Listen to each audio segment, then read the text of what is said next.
Hey guys, I wanted to do a quick review on these Neiko socket rails. They lay nice and flat, which is actually much better than the standard rail that I'm used to.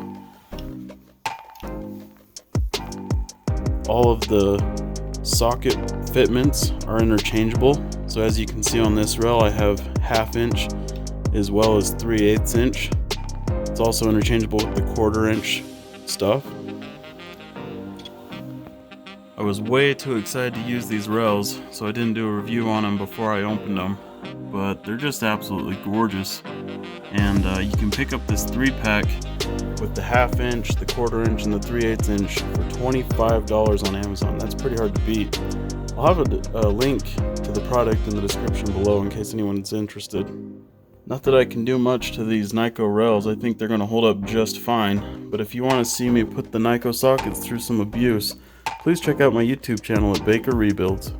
There's a learning curve.